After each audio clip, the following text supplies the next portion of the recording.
In this video, I'm going to show you how to spot areas that are gentrifying and are likely to increase in value before everyone else. Now, how do you currently do that? As most estate agents operate, they operate based on gut instinct. Now, I've been in this area for 20 years, been in this area for 15 years, and that area for 18 years. No one can tell me what's new. But the fact is, there's a systemized way of spotting these gentrifying areas and spotting the increasing areas or the growth areas before everybody else. And the whole idea is to try to get there 24 months before everybody else, so that in the 24 months preceding your acquisition, you're benefiting from the increase. So right now, things that people look out for, estate agents look out for, would be how many shops are opening, how many businesses are opening, what kind of estate agents are moving into the area. If it's a high market estate agency, it will be considered that the place is increasing in value. But what do these people use, and how can we use it as the ordinary person or as the small estate agent? Now, there are key leading indicators that you have to keep an eye on and you have to monitor as you go by your business. Now, you don't have time to do it, and you cannot keep going on gut instinct because it's not always reliable. And sometimes you won't be able to spot the things that are changing, even though it's happening right under your nose. So we've got this tool that we've built that monitors the indicators for us 24/7, and we set it to run per postcode, and it highlights to us the areas we should be moving in. Now, this one on here has an 80% gentrification pressure score. So the higher the score, the better, and it gives us a summary as to what we should be doing. So it's got this fire emoji, which is saying that it's time to move in. Now, why is it saying that? Let's have a look at the key signals that it based its conclusions on. So, as I've said, this is E6. The eastern part of London. It's in East Ham and Newham, significantly cheaper than the western part of London. And you'd expect that the price pressures would be significant because all around the East Ham area, things are a lot more expensive. Now, the market, it says, is a seller's market. So that means that sellers are dictating the price currently. That also suggests that there isn't a lot of inventory to satisfy the demand there. But that's what the figures are showing.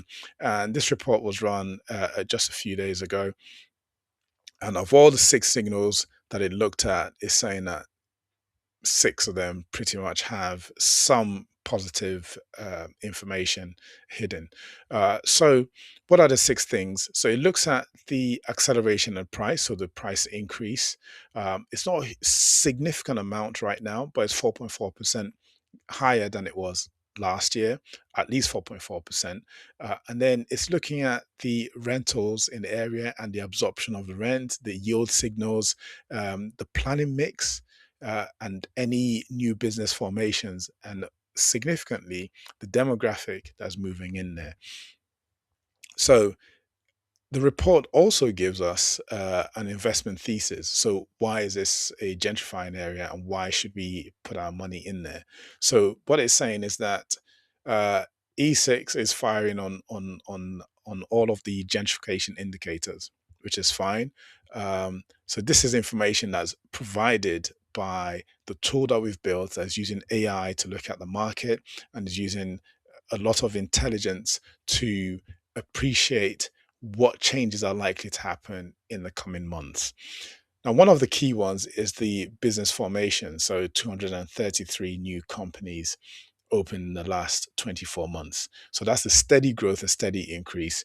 And then a 4.4% price growth is not amazing, but it is something, and 6.4% gross yield combined. So, gross yield is essentially how much you get back for the property that you own. So if you pay 200 grand for property, the yield would be the total rent divided by how much you pay, the 200 grand you paid. So if that's increasing, that means your rents are increasing if the property value isn't increasing at the same rate.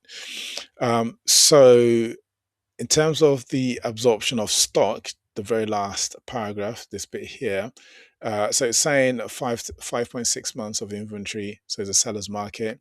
5.6 months might sound long, but it isn't in the grand scheme of things. If you think of how long it takes to get the property on the market, get it sold, and go through all of the conveyancing. So it also highlights a risk. So Newham's regeneration timeline is long, and not all sub areas gentrify uniformly, and that is the truth. So the the postcode would give you the entire area, but you also need to have a look at the sub districts or the sub postcodes, and visit the place yourself. Clearly, you're not just going to go off of the numbers, because numbers can be averaged out and be more generous. But rather than a stab in the dark, you have information that will guide the resources that you have in terms of where to invest. So it gives us as well the average asking prices for properties in the area, and then a breakdown of the businesses that have opened up there as well. So 233 new businesses, 99 in hospitality, 100 in creative arts, and 34 in fitness and wellness. So that gives you an idea of the people moving in, gyms, fitness, that's those sorts of things. I think. Um, those types of businesses would appeal to people of a certain income bracket or a certain demographic. In terms of the planning for the area, well, if you look at the HMOs and the rental demand, pretty much what that suggests is that people can't afford the one bed flats, so they're going for single rooms, and single rooms spiking. So if that's what the tenants want, landlords would definitely provide it. So HMOs seem to be increasing. This hasn't given us the full list of all of the planning applications that have been put through and what's coming down, but that information is available if you want to deep dive on this sorts of information. So that's for E6.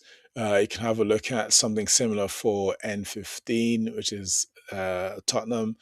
So these areas generally, but in terms of London, are on the periphery. They're not central London, so that's why you can sort of guess that there's some credence to this information, but it's using actual data and actual values that have been collated over the last few months. So this is not made up.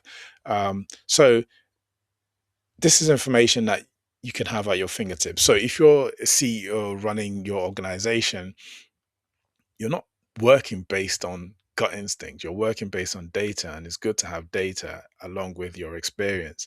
If you're an estate agent, this is information that would be useful to your property developer clients or your high net worth clients and investors. So this is something that would help you channel how they would invest their monies, and you can be better at providing the advice and guidance to those who trust you um, to get in touch with them when you see a deal. So if you're ahead of the pack by 24 months, that's significant. And if prices keep growing at 4.4%, so that's significant. You're nearly at 9% in 2 years before everyone else jumps on the bandwagon, because a lot of things tend to lag, right, in terms of the information. So this tool, um, we run it daily. You can run it weekly, you can run it monthly, you can run it however often. And this is how we trigger it. We just run the gentrify-scan and give it a postcode. You can also increase the radius that you want it to look at. You can compare two postcodes to decide which one you'd go for. So a bit of technical information here. Essentially, this is AI running in the background with automations and scheduling to ensure that this information is collated and provided to me on a weekly basis. Not much is going to change from week to week, but